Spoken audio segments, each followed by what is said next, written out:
Although bonsai is a Japanese word meaning plant in a pot, this revered art actually began in China more than 2,000 years ago.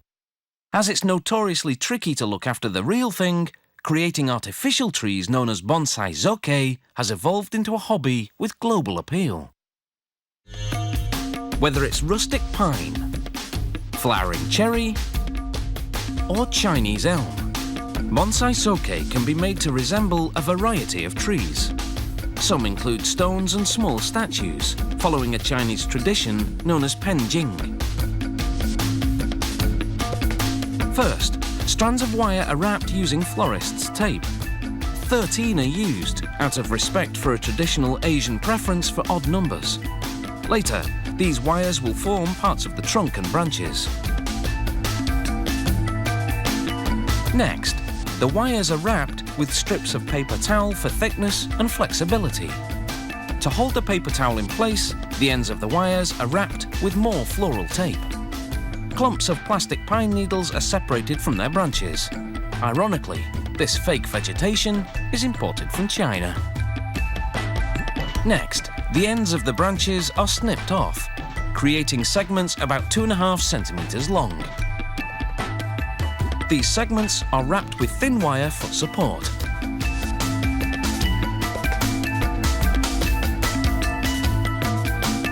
The segments are then wrapped with tape to give them a more natural branch-like appearance.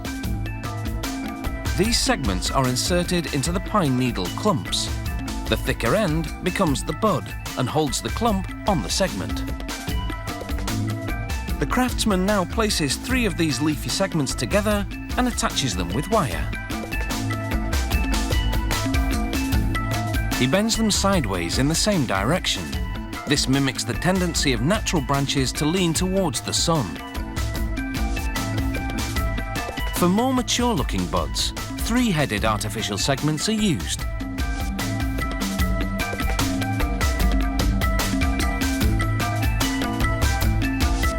To add character, the craftsman uses a piece of weathered driftwood as the base of the trunk. He anchors the long wrapped wires into styrofoam around the bottom of the base. The wires are stapled to the driftwood, and tape is wrapped around the wires surrounding the base. The wire is then twisted to form a sinuous shape, what the Japanese call myogi. The trunk is covered with soft grey modelling clay, sticking closely to the shape of the driftwood underneath. This will later be covered by artificial bark and moss. The process can take several hours, just part of the 4 to 6 days it takes one worker to make a bonsai zoke. Slow-drying glue is applied to one side of strips of rice paper. The strips are 5 centimeters long, 2.5 centimeters wide. About 50 are used to cover the trunk, like bark on a tree. They're dabbed with a wet rag so that the creases will remain when the glue dries. The creases make the bark look realistically aged, one of the hallmarks of a good bonsai zoke. Craftsmen are careful to place the branches in the traditional triangle shape. The lower branches must droop as if weighed down by the elements. The leafy segments are added to the ends of the wire branches, attaching them with wire and tape. A knife is used to trim away the excess styrofoam around the tree trunk. Then the tree is placed into a pot that's 22 centimeters in diameter and 5 centimeters high. Using a sculpting tool, styrofoam in the pot is covered with brown modelling clay. Using slow-drying glue, the clay is now covered in several shades of fake moss. They range in colour from dark brown to light green.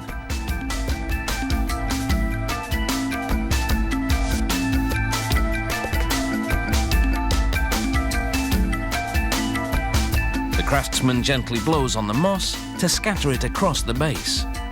Glue is applied further up the trunk, sticking moss that's thicker and lighter in colour to resemble lichen. The finished bonsai zoke is 45 centimeters high.